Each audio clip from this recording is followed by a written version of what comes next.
pa din ang aksyon mga kaibigan dito lang sa Just ML Cup Challengers Edition. Kami pa rin makakasama nyo for this game number 3 ng NXP Predator Solid at Archangel. Ako si Zeus and together with me is Ate Chantel.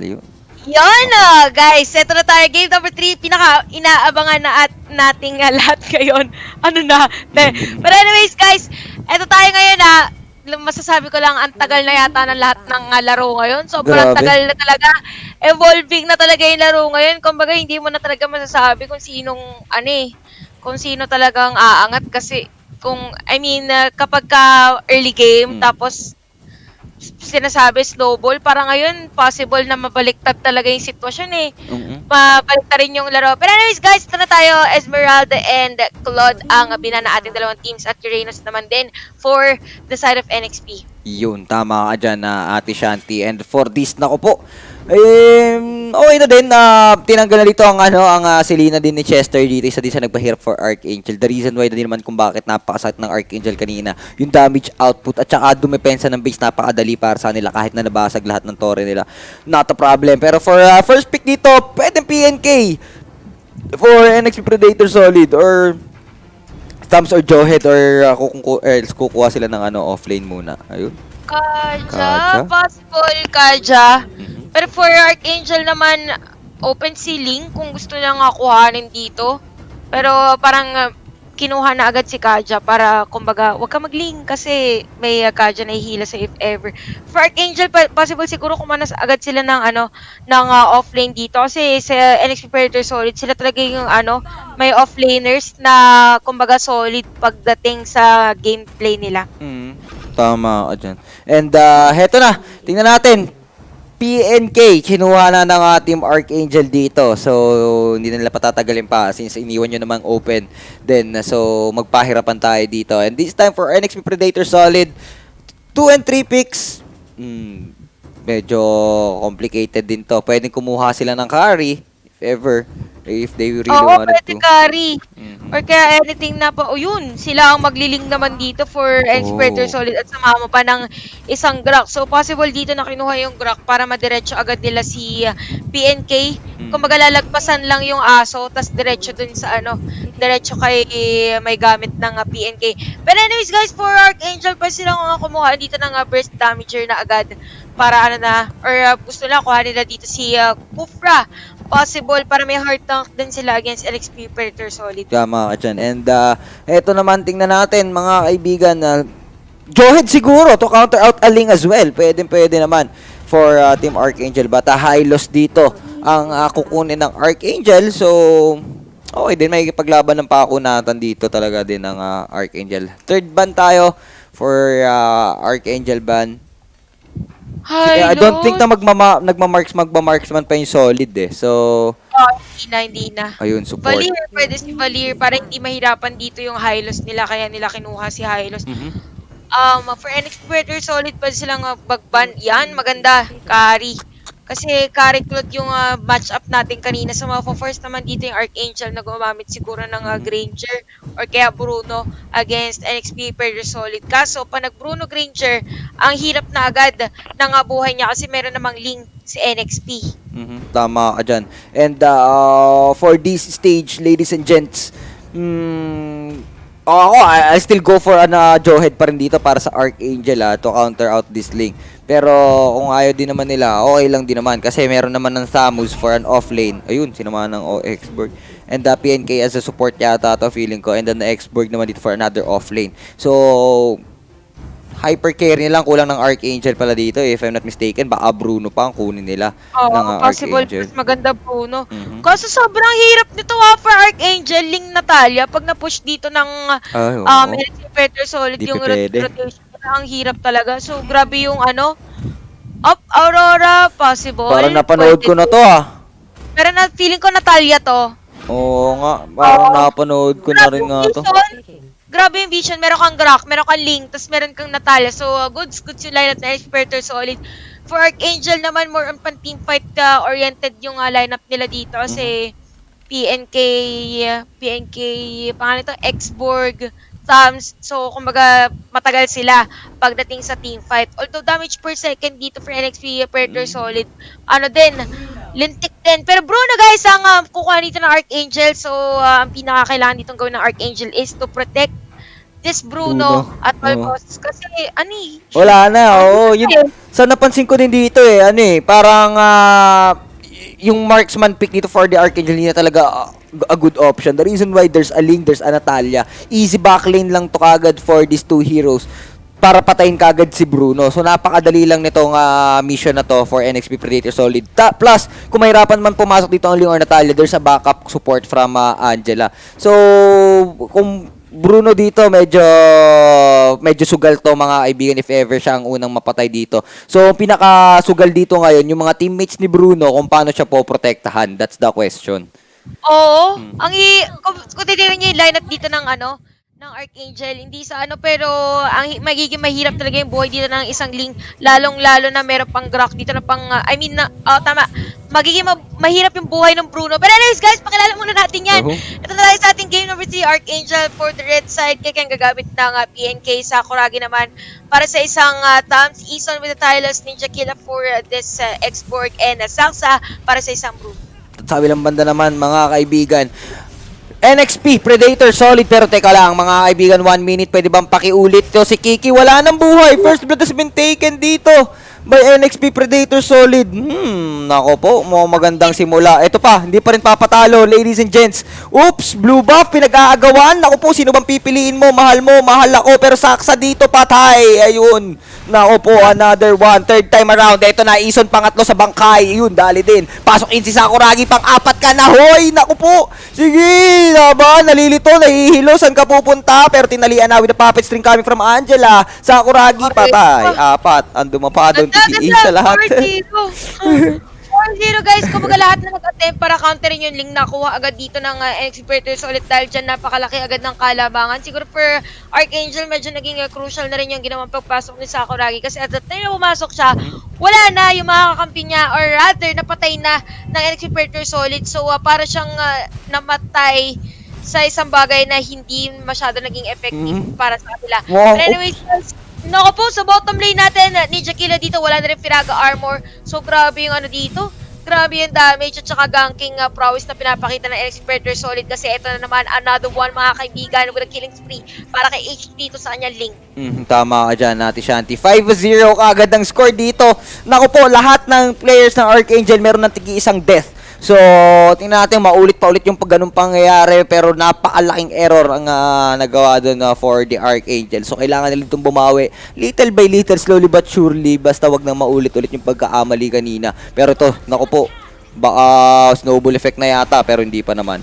Wala pang damage. Uray! Naku! Uy, divine judgment. Ayun na nga, nahuli pa ang player dito si Parang Saksa ng Archangel at napakasakit na ni H2 dito. Talagang under the turret guys. As long as nasaktuhan, napasukan dito ng isang Angela, automatic pasok na lang pasok para kay H2. Although problema dito for NXP Predator Solid, bawal silang maging kampante or bawal silang mawalan ng disiplina pagdating sa objective. Yes, napatay sila ng players dito come from Archangel pero kung mag-lie-low naman sila pagdating sa objective, makakahabol dito yung Archangel sa kanila. Oo, tama ka dyan. Naku po, at napakalinis ng simula dito ng NXP Predator Solid. Napaka nakakagulat. Ayan, for the Archangel na masi 0-7 naman din sila for the early stage naman against the NXP Predator. Pero look at this, first turtle ngayon pa lang lumabas. So item check nga rin tayo dito if there's any progress on their items. Wala pa naman. 4-man mask for the NXP, 3-man mask lang naman for Archangel. So medyo okay lang. Grabe, 9k 9k agad, 3 minutes pa lang, tapos kinukuha din ngayon na NXP Predator Solid yung turtle. Anyways guys, sobrang hirap niya for Archangel para i-contest yan. Si Chester magagaling na naman sa likod, nakuha niya dito, gusto niya kuhaan si Parang Saksa, pero napatay lang din naman. Napakagandang pasok to na NXP Predator Solid mga kaibigan, pa sa wild charge come from Ragak, Rene J dito ang inaangkat ni Parang Sakuragi, pero nandito na si H2 kasama si Angela, may pasok na heart guard sa kanya. Vengeance ginamit pa pero disengage. for the side of NXP Predator Solid. Oo, nako po, 7-1 na ang ating score this time. Solid, relax lang, lamang tayo eh. So, wag na mag-asim kumbaga. They have 2K gold lead, they have 6 kills away against Archangel. So, pinaka-factor na lang ditong gawin ng NXP Predator Solid is makabasag ng tower. Other than that, okay na muna yun. Wag na nilang garapalin masyado to. Pero to, nako po, hindi makikinig si Chester. Syempre, di papatalo yan. H2 pwedeng talunin. Oops! Yun lang, nasayang ang effort ng konti. Yan. Pero disengage na. Uy, ayaw Yan tigilan. yung sabi natin, kailangan maging Uy, naku! Ito higil. Kasi hindi nag-react si Ninja Kill. Akala niya siguro tumuloy yung ano niya, no? Baka bumibili. Akala niya tumuloy yung TP niya. Pero anyways, guys, parang yun yung mga namamatay habang nag-aayos ng item yung pala kasama na kalaban. Pero anyways, guys, for this game, si Yawi dito halos wala ng buhay pero wild charge para sa kanya. Si Renny J magagalit sa likod, pero patay lang din naman sa getting a kill. Pero si H dito with a Tempest of Blades, pero not enough damage come from NXP Predator Solid. At kita natin dito si Angela, well defended yung bottom lane side against this tanks. Grabe, mga kaibigan. And for this score, 8-2 na tayo dito. 5-minute game time so far. NXP Predator Solid, napaka-dominante naman ngayon for this game number 3. Yung effort ng game number 1 at game number 2, wala na. This is another whole news game na dito. Pag nanalo dito ang, oops, teka lang, saksa, walang buhay. Hinahatid ni Chester, daan-daan. Ayun, napatay. Another one, Blazing Dupes. And the Blazing Duet taloy. Ito na, pasok naman din si H2. Mga besties, Ninja Kill might fall down. And there you go. Kill has been secured. Gusto pa. May H2O dito ng Chicken Joy, pero disengage. Ito na yung aso. Naku po, mukhang ang ganda ng damage output din talaga ng NXP Predator dito. Pero, namatay nga lang si Chester.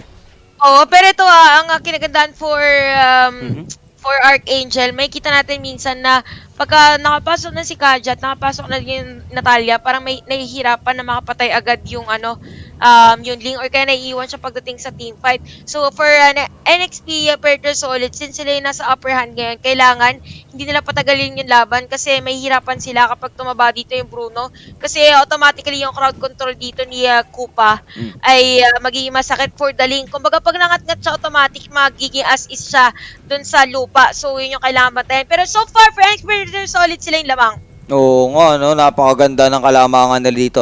2K gold lead, 6-minute game time pa lang tayo. Tapos 7 kills din ang lamang nila dito against Archangel. Tower na lang talaga ang kailangan dito ng NXP Predator Solid. Kompletos recados na sila eh. So, Gucci na din. And heto na, nako po, turtle na ito, matagal-tagal pa din. And wala pa naman din masyadong factor dito para sa NXP Predator Solid. Tower lang talaga muna. Nabasagan pa naman sila ng level 1 tower dito sa mid. So, Oo, kailangan pantayin dito ng NXP Predator Solid. Pero anyways guys, 16k versus 18k. Nawala na Firaga armor dito pero meron ng immortality siya para Ninja Killa. For Archangel, medyo iniiwas din nila na magkaroon ng team fight dito coming in from NXP Predator Solid. Pero maganda gawin dito ng Archangel, siguro patayin muna nila yung it's either unahin nila or first nila mahanap dito yung Natalia or mapilit nila na mapatay si Angela. Pero ang problema naman ng Archangel dito, pagka may ginaw sila, automatic napakabilis ng possible backup dito ng NXP Predator Solid. kaya nga, oops, naku po, teka lang, 1 minute, yun lang. Dali, Ninja Kill at Sakuragi sa kabilang banda din, napatay. Ayun, top lane, bottom lane. Pero yun nga lang, kay Ninja Kill, may immortality. So, nabuhay pa siya dito. Medyo cooldown lang, 120 seconds yun. So, matagal-tagal bago dumating ang immortality dito for Ninja Kill. At marami din pwede mangyari sa loob ng 2 minutes. At eto na, naku po, Archangel dito, maliit-liit ang... Lumilit yung paparing sus dito ng Archangel. Kailangan bantayan to ng kanilang team. Kasi yung Natalia, kung hindi naman siya nakakapag-hunt, automatic naman sumisira siya ng Torre. At kita natin ngayon, Ninja Killa nagamit kanya last insanity pero mapapatay lang din naman with the help of that Angela. Saktong-saktong pagkakapasok doon kay paring Chester natin. And this is another buff na pwedeng i-reject ng NXP Predator Solid. Pero makikita natin, papantayin yata nila yung laban with pushing the turret. Pero hindi, naka-ready wall charge dito para kay Yawi. Pero pa-out lang din naman ang players ng NXP Predator Solid. So medyo maingat din ang kanilang team. At kita mo dito yung lalim ng dalawang players na NXP, si Renny J at saka yung Natalia. Automatic, grabe yung vision. Kumaga, lahat ng dito, lahat ng pwedeng pagtaguan ng Archangel, alam ng NXP. Kaya nga mukhang kalkulado at nabasa na ng NXP dito ang game number 1 game number 2 laro ng Archangel. So this time lalaruin na ngayon ng NXP Predator. Solid talaga ang laban na ito. 12-3 ang ating score, 8-minute game time. Napakalaki na ngayon ng agwat, 5k gold lead na ang tutusin. Napakalaki na rin ng map vision ng NXP Predator Solid. Even though na nasa kanila yung nasa Archangel yung PNK, may Bruno sila, meron silang Hylos hindi baliwala. Baliwala lang to para sa NXP Predator Solid with the Angela Ling combination. Napanood ko na to Angela Ling eh. Ewan ko lang kung saan sa MPL ata eh. Sa MPL, Yun, MPL. Sa Spurs at yung nanggulat dito para sa kanilang kalaban na team. Pero ito guys, sa 5-0-2 for H2 dito sa ating laban ngayon, napahirap ng sitwasyon sa side ng Archangel. Although, item check nga tayo, tingnan natin kung anong gold nung Bruno nila. For the Bruno, that is 5.6k gold. So, medyo laban pa kasi hindi naman agad makakapatay, hindi naman agad instantly makapatay nung Ling yung Bruno kasi meron siya mga front runners. Ang pinakaunang kailangan patayin dito ng Archangel is yung Natalia talaga kasi may hirapan yung Bruno mag-free hit kapag meron siyang iniisip na Natalia na possible na pumatay sa kanya. And speaking of Natalia guys, nakasira ng Torre dito sa ating top lane side pero disengage agad para sa kanya. Nako, medyo nagkakaroon pa naman ng pag-asa dito ang Archangel pero matagal-tagal. Feeling ko if ever Archangel want to push a comeback dito, it will take them another 10 minutes. So abutin tayo ng 20 minutes. And for the NXP Predator Solid, that's the challenge for them. Dapat within 20 minutes matapos na nila tong laban na to dahil kung hindi, papalagan sila ng Archangel dito kung sakali magka-item yung Bruno. Sa Bruno, magka-Wind of Nature to, mahirapan na yung Ling dito for sure. Sakali man sa late stage ng game. Kasi kumbaga, sobrang goods ng Wind of Nature dito actually para sa side ng Archangel kasi skill dependent pagka hindi na patay agad, automatic out na agad para sa mga players ng ng NXT Predator Solid. Unlike for them, pag nabuhay yung Bruno, automatic pwede siya mag-free hit from time to time. So yun yung sinasabi natin kanina na for Archangel, ang pinaka-crucial dito is kung paano nila i-extend yung laban kasi pag dating sa late game, kukunat na si PNK, kukunat din si Hylo, so wala na mababurst agad si Ling ng NXT Predator Solid. Tama ka dyan. So, parang dito, ang magiging papel na lang ng Ling dito, damage output pero not to really do a burst negative 1 hero kagad sa Archangel. Ito na, ang kauna-unahang lord natin dito will go to the top lane and the NXT Predator Solid. Ito na, this is it, pansit na rin to para sa nila. This might be the winning moment for them pero ang tanong dito, madedepensan pa kaya ng Archangel knowing the fact, nung game number 2, halos grabe gaano katagal din nila na hold ang kanilang base ng almost like 30 minutes na naman. Nako po, eto na. Oo, pero ito na guys ang inaantay natin for Archangel. Kailangan nila itong madepensahan. Pag hindi, automatic, dire-diretso to for NXT Predator Solid. Napaganda ng ginagawa dito ng NXT Predator Solid kasi inuunti-unti nila yung mga torre dito ng Archangel para hindi nila iisipin pa after. And we have here Renny J, naka-front lang din naman for NXP para if ever may nagkamali ng pwesto, automatic go agad. Exactly. Para sa nila. In-out lang din naman dito si H2. Kumbaga kung sinong mapitikan ng damage, automatic G. Pagka wala, edi go lang din. Pero anyways guys, yung sisirain dapat dito supposedly ng NXP Predator Solid na Torre, di na nasira kasi melee ang mga heroes dito ng NXP Predator Solid. Tama ka dyan. Eto na nga mga besties, napalit na ng Archangel and for the base ng Archangel and for the Archangel to get some golds. Ito na lang halos ang hinihintay nila, yung kadadating na lang ng minion wave at yung pag-clear ng minion wave, yun na lang din halos ang pinaka-source of income nila dito which is napakabagal. At yung for NXP naman, NXP Predator Solid naman, napakabilis for them taking out the additional jungles ng Archangel. So for this, 8k gold lead, napakalaki na neto.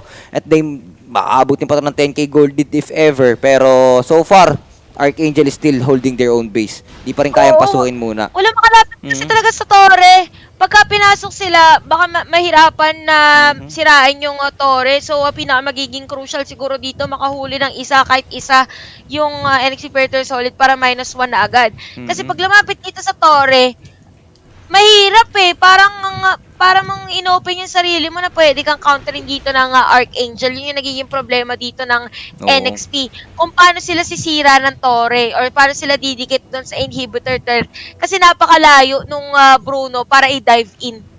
Tama ka dyan. So, for this siguro, baka aabutin na naman yata tayo ng level 2 Lord dito or another set of Lord and the set of minion waves. Pero for now, and Archangel is mukhang master nila ang pagdepensa ng base naman din kahit na lugi sila pagdating sa stage ng game. So, kayang-kaya for Archangel and for NXP, that's the challenge for them. Paano nila ngayon tatapusin tong Archangel knowing the fact na marunong dumepensa ang Archangel. Alam din laruin ang depensa nila.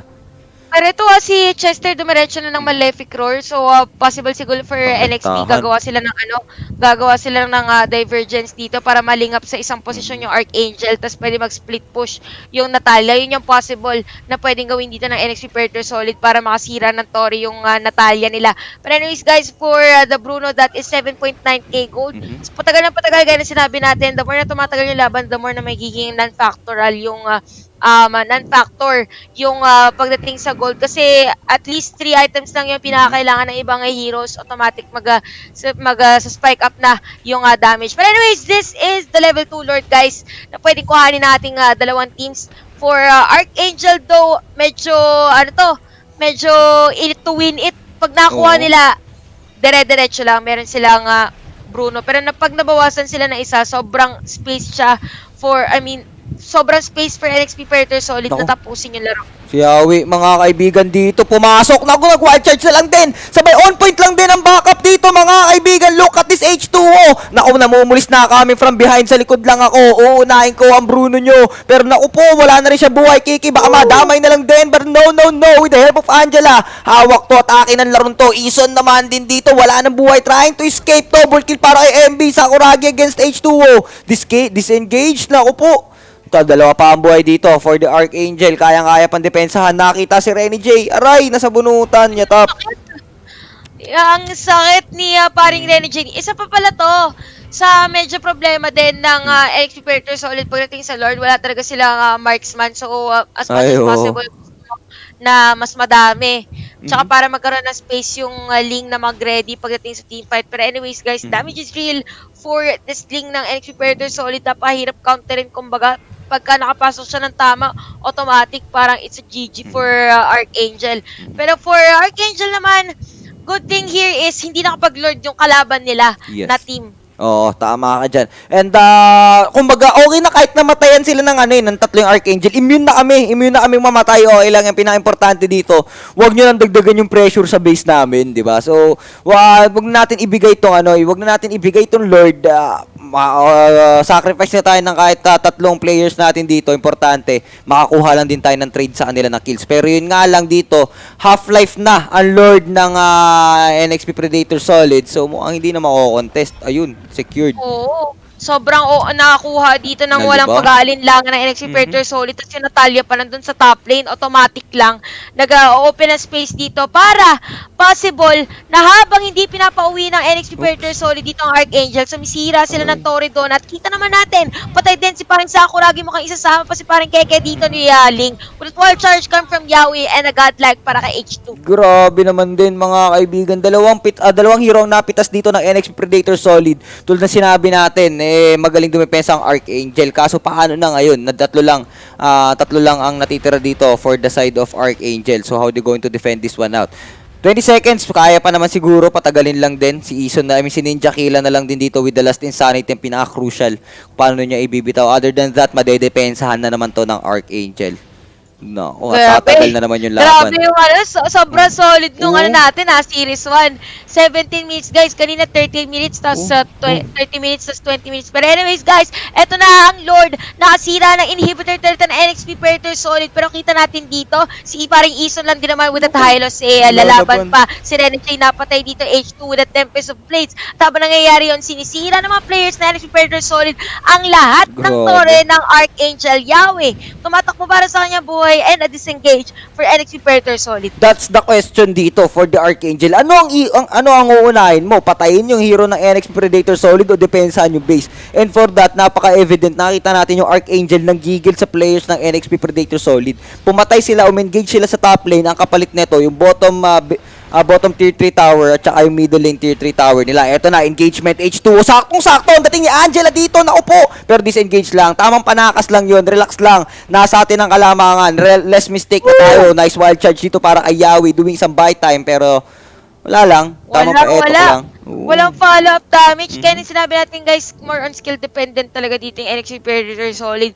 Kapag hindi naging sakto yung sakay dito ni Angela, Heartguard ni Angela, dun sa pagpasok ng isang link, magiging mahirap agad for them. And mas magiging mahirap siya actually for NXP kapag ka naka-immortality na yung majority ng players ng Archangel. We have the Wind of Nature, Endless Battle, and the Berserker's Fury for this Bruno. At para naman sa isang Ling, full item na kanina pa. It's just that kailangan na talagang matapos dito yung laban para hindi na mahirapan pa. Tama ka dyan. Laan ng kalamakan na rin halos ng NXP Predator Solid dito. Halos 18k na yata to or 17k gold lead against the Archangel. And look at this item. Halos lock item na rin naman to lahat. Di na big deal. Yung nakikita nyo dyan ng mga slots. Nagbenta lang yan. Nag-buy and sell lang yan mga yan. Payaman lang ng konti. Siyempre palit-palit item lang din. Especially kapag ka nagamit na yung immortality mo. Kaysa hintayin mo yung cooldown nun. Benta mo na lang. Bili ka na lang ng bago. So 19-6 ang ating score dito. Depensa pa rin talaga ang pinapakita ng Archangel dito. Patience sa virtue. Nakambak nga nila nung game number 2 eh. So why not for this game number 3? Oo, kumbaga, ang ginagawa lang talaga ng Archangel, inaantay nila talaga na magkaroon ng magandang posisyon yung Bruno na makapag-free hit. Kasi Oo. na-counter nila ngayon, kumbaga nabibigyan na rin nila ng damage yung NXP. Ang kailangan lang talaga hindi ma-open yung Bruno kasi once na napasobra sila ng advance dito against NXP, ma-open yung Bruno automatic, pwede siyang pasukin dito ng isang link. But anyways guys, 20 minutes, 19-6 ang ating score. We have BOD here para kay Ninja Killa. So, dagdag penetration na agad for this Archangel squad. Tama ka dyan. So, tingnan natin mga besties. NXP Predator Solid dito. Nakupok Ninja Kill against Chester sa top lane. Pero to, level 3 Lord. Tingnan natin kung makukuha na ba to ng NXP Predator Solid. And if yes, baka, ito na ang ikapanalo ng NXP Predator Solid. Medyo malapit na rin ang Archangel. Pero mukhang wala din potential na makuha nila o maagaw nila to. Or i-contest rather. The reason why, napakalayo, napakalaki ng mga minion waves top, middle, and bottom. So, no room for them to roam around, kumbaga. Ayun. Tapos pwede nakuha pa guys magdala. ng Expert Solid ang ikatlong Lord. So this is level 3 Lord guys against Archangel. Item check nga tayo dun sa mga tankers. For the Hylos, so feeling ko maganda siguro mag-Antikyras para hindi yung stock dito minus na agad dun sa damage possible ng isang link. But anyways, para dito sa ating Expert Solid na tank, we have the breastplate full force breastplate. Yan, nabubulol na. Napakatagal na natin nagsasalita, guys. Kung alam nyo lang kung gano'n nakabulol, pag sobrang tagal nyo na nagsasalita. Pero anyways, it's more on pang counter na agad dito sa isang Bruno together with this Antikyras na rin kasi nagsastock siya up until 6. So, malaking bagay up until 6 or 12. But anyways, guys, this is a necklace of Torrents naman for the Kaja. And again, level 3 Lord for NXP Predator Solid. Ang tanong, pade-defend ba to agad ng Archangel? Kasi kita natin ngayon, hindi pa dumadating ang NXP Predator. Napatay! Si Rene J, mga kaibigan, -1. And Lord has been defended by Archangel. Tama ka dyan. At ito na nga, tuloy pa rin ang boxing dito, mga best of kompleto pa 5 Archangel ba sa no-no tower lock dito kagad para sa NXP Predator Solid. And that's it, mga kaibigan. Congratulations NXP for having a 2-1 win against Archangel, and they'll be proceeding pa rin sa ating upper bracket. Grabe. What a game. What a game. Yun talaga na sabi lang. What a game guys. Napaganda performance pinakita dito ng NXP. Grabe si H2. Nagsimula talaga yun kanina na nag 4-0 yung laban. Although props